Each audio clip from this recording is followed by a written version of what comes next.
Hi guys, welcome back to the channel. Let's start our video. My wife just passed away. My father told me to marry another woman just like he did. This started a war between us. I, 26 male, lost my wife, Annie, over a year ago when our two children were only 18 months and 4 years old. She was only 25. Annie and I had two kids, who were barely 18 months and 4 years old at the time, almost the exact age I was when I lost my mom. The parallel was chilling, and it forced me to confront the full circle my life had taken. I was only 5 when my mom passed away. It's one of those memories that isn't just a single moment, it's like a shadow that stretched long over my childhood. Growing up, everything seemed a bit grayer, a bit more muted without her. The house was quieter, and Dad was always busy, trying to fill the void her absence left in every corner of our life. He did his best, but you could tell he was just as lost in grief as I was. Even though he tried to hide it behind long hours at work and forced smiles at dinner. I remember feeling perpetually confused too. Why my mom? Why our family? Friends would talk about their moms, their plans for Mother's Day, and it felt like living in a world where everyone else had something precious that I had lost. Birthdays and holidays were the hardest. Dad tried, he really did. But there's a particular kind of emptiness that comes from missing a person who was supposed to be there for those moments. As I grew older, that confusion turned into a deep-seated fear of loss, clinging too tightly to relationships or shying away from them entirely to avoid the potential heartbreak. It wasn't until much later, in my own adult relationships, that I began to understand the depth of my fear. Therapy helped. Talking about her, about the memories and the pain, made it more bearable. Losing Mom so young fundamentally shaped who I am. It made me more empathetic towards others' pain, more aware of the fragility of life. Back then, the world seemed suddenly bigger and more intimidating without my mom. Even though I was too young to comprehend all the ways her passing would impact me, I felt her absence in every part of my daily life. There was an emptiness at home, a silence that wasn't just about the lack of her voice but about the missing layer of love and security she represented. Annie always had this vivid memory of her dad, how he'd lift her high above his head and make her feel like she could touch the clouds. She was just 6 when he was taken from her, swept away by a sudden illness that none of us were ready to face. That loss carved a deep, aching void in her life. One that shaped her in ways she only sometimes talked about. She grew up determined to be the pillar her dad couldn't be for her, to build a fortress of love for our kids that nothing could penetrate, not even death. But life, as it often does, had other plans. It was a crisp fall morning, much like any other, except Annie wasn't feeling well. We thought little of it at first, a passing bug, we hoped, but it turned out to be much more serious. Within months we were grappling with a reality that mirrored her deepest fears. Annie was diagnosed with a terminal illness, the kind that sneaks up silently but quickly overwhelms. In those final months, Annie's resolve to make lasting memories with our kids became everything. Every day, despite her waning strength, she'd spend time with them, reading stories, playing games, or just holding them close, embedding her presence in their lives in ways she hoped would be indelible. She often spoke to me late at night, her voice a mixture of determination and despair, about her need to leave a legacy of love for them, to be there in their hearts and minds even when she could no longer be there in person. She wanted so desperately to break the cycle of loss that had shadowed her childhood, to give our kids the stable, loving foundation she had lost so early on. Her biggest fear was repeating history, leaving our kids with the same hollow memories and unanswerable questions she had struggled with watching Annie with our children. I saw the lengths she went to imprint her love on their young lives. She would record videos for them, leave little notes in unexpected places, and create traditions that could carry on in her absence. Her creativity in weaving these threads of connection was both inspiring and heart-wrenching. When she passed, the loss was monumental. Echoing the emptiness of her own childhood but also filled with the richness of the love she had poured into every moment with them. Annie had always had a clear vision of her own funeral. Unusual as that might sound. It was something we'd talked about occasionally, those strange, somber discussions that unexpectedly pop up and linger between a couple. She wanted it to be more a celebration of her life than a mourning of her death. "Don't make it all doom and gloom," she'd say, half joking but serious about the essence of her wishes. "Make it a day where everyone can remember the happy times, with lots of flowers and maybe even some fireworks." When it happened, I was plunged into a deep grief that was hard to navigate, filled with the pain of loss but also the duty to honor her final wishes. The day of her funeral arrived on a bright and clear morning, which felt almost offensive in the context of our loss, yet fitting for the type of farewell she had envisioned. The service was held at our local church, a place she had chosen not just for its spiritual significance but also for its beautiful stained glass windows and the way the sunlight danced through them in the mornings. It was here, under the vivid colors cast by the morning light, that friends and family gathered, not in black, but in bright colors, as she had requested. Flowers adorned every surface. Wildflowers, her favorite, in vibrant hues of blues, yellows and reds, creating a tapestry of color that transformed the usually somber space into one that was alive with remembrance and love. The air was filled with her favorite music, a mix of classic rock and folk tunes, songs that had soundtracked our life together. Each melody stirred memories, bringing smiles even through the tears. After the service, we moved to a nearby park, another place Annie loved. It was here that the atmosphere lightened, as people shared their stories about Annie, her quirks, her laugh, her boundless energy. It felt like she was there with us, in the laughter and the shared memories. As the sun began to set, we prepared for the final act of the day, the fireworks. It was an unconventional choice, but it was exactly what she had wanted. As the first rocket shot into the sky, bursting into a cascade of color, it felt like a release, a letting go of some of the sorrow and a celebration of a spirit too vibrant to ever be really gone. Each explosion of light was a reminder of her vibrant life, a punctuating finale that she would have loved. Now, as I watch our children grow, I see Annie's influence in their resilience, their laughter, and even in their tears. They talk about her often, recalling moments I didn't even realize they remembered. It's clear that while death took Annie away too soon, her efforts to be a present, loving force in their lives didn't go in vain. She lives on through them, through the stories we share and the love we keep alive. As their father, my role has evolved to not just nurturing them but also preserving the essence of what Annie wanted for them, a sense of security, love and the knowledge that they were and always will be cherished, no matter what life throws our way. Now as I watch my own children, I see that same confusion and loss reflected in their eyes. They look for Annie in simple moments, when they accomplish something small like tying their shoelaces or when they need comfort after a bad dream. I know those feelings. I live them. It's a reminder of how deeply a child feels the absence of a parent, often in ways they can't fully express. This shared experience has deepened my empathy and understanding of my children's emotions. I often find myself navigating their grief while managing my own, trying to be the rock that they can lean on.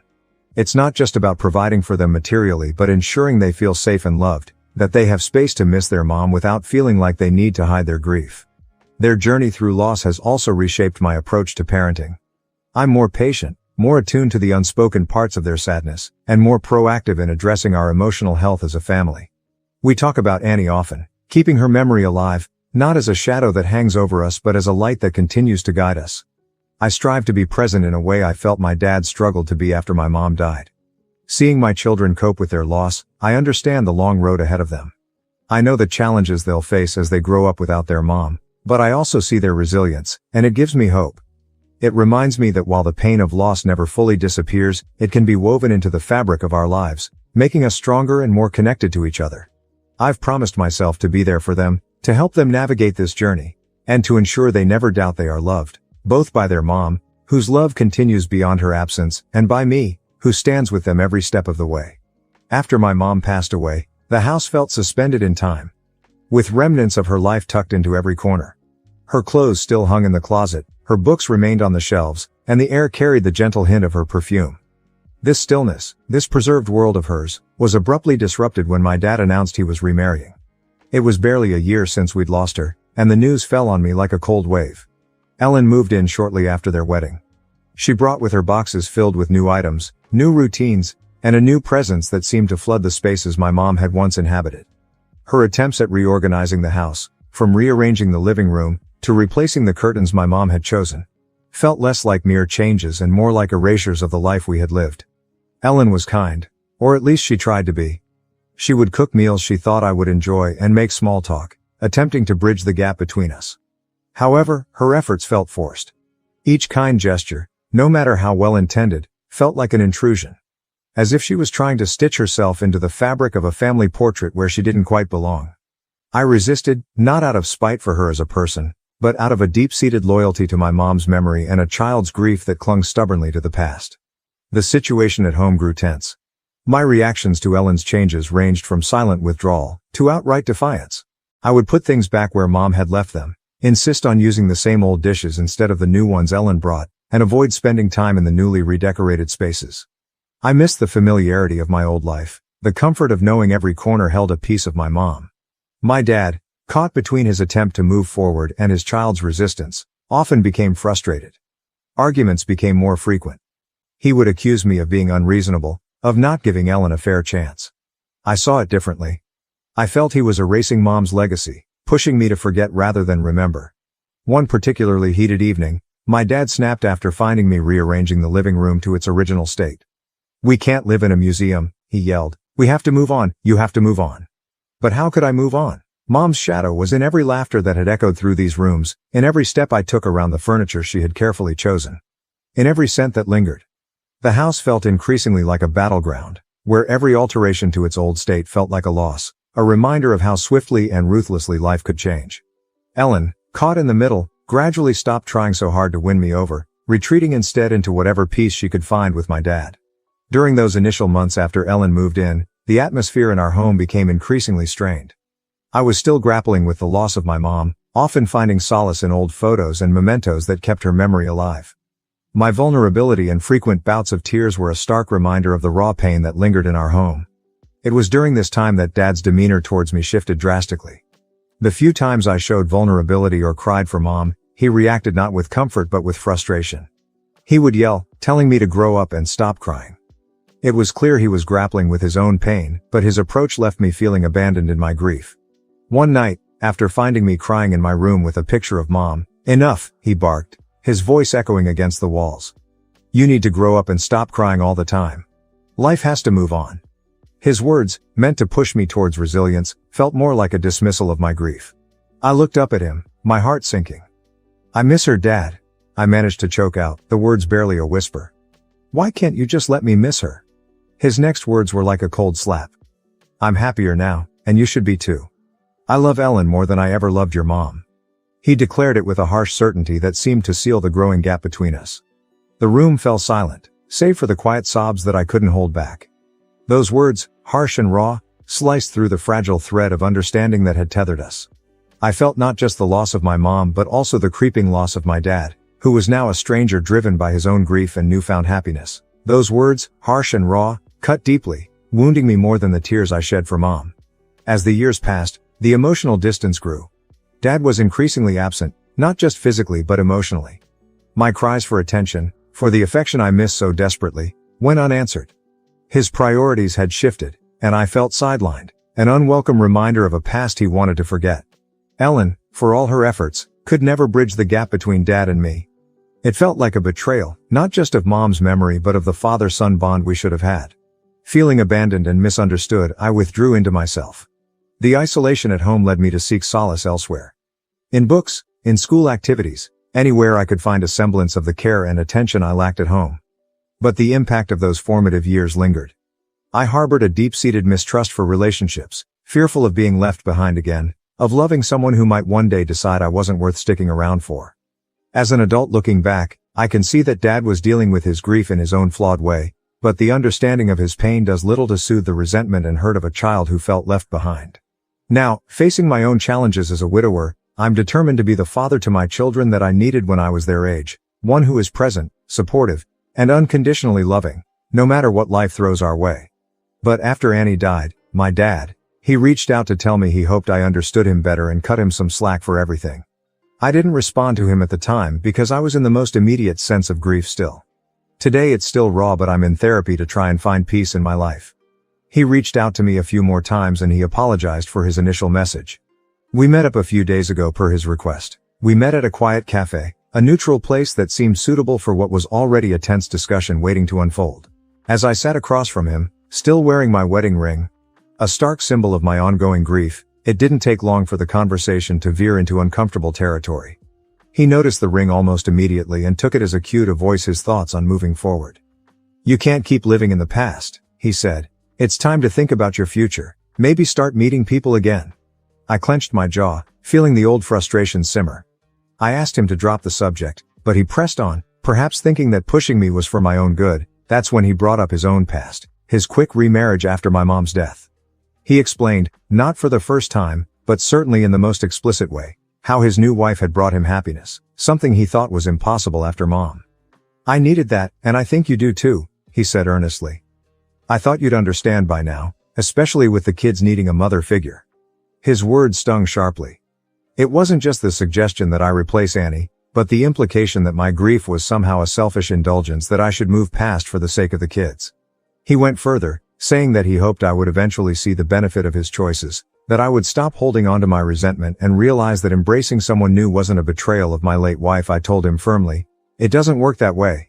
Grieving isn't just something you turn off to make room for someone else.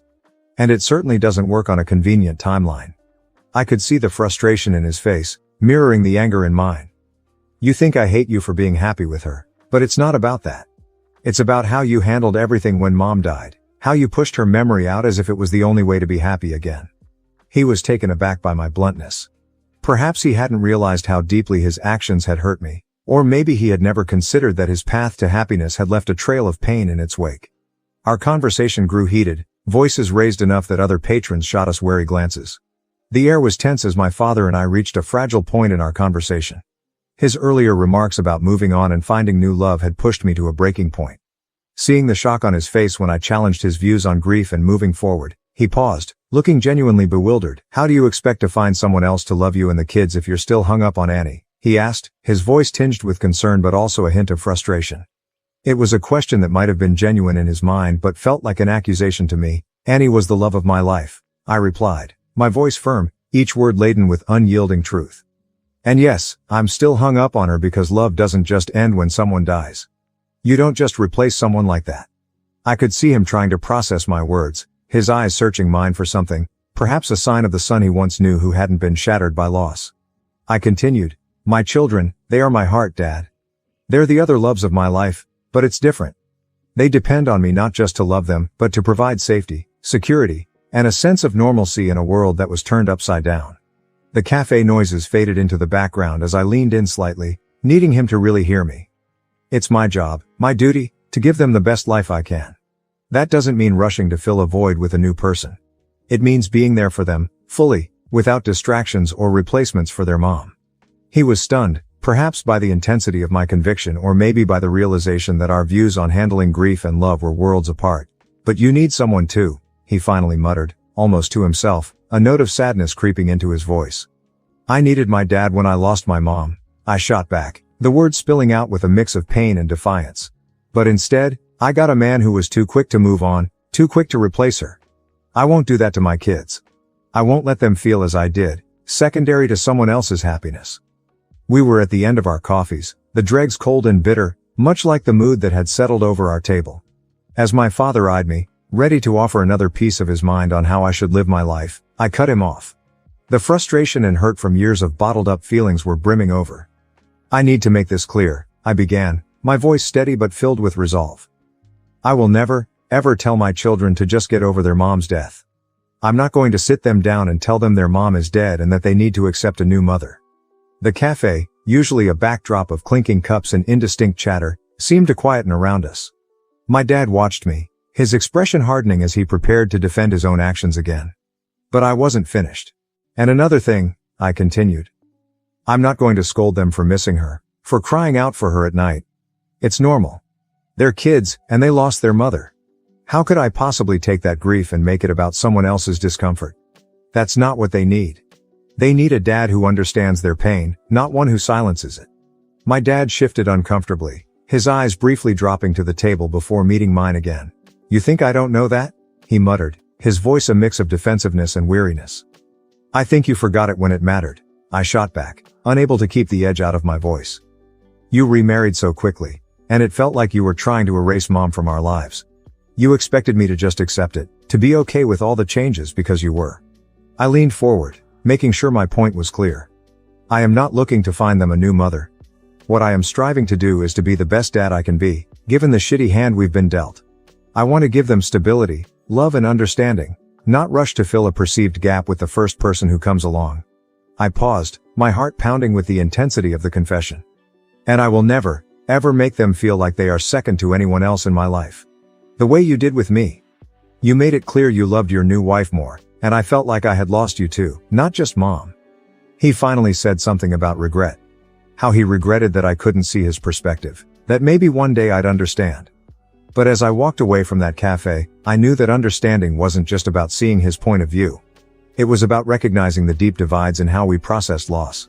I wasn't ready to forgive his past actions just because he had found happiness. My path was different, and I needed him to respect that without judgment or pressure.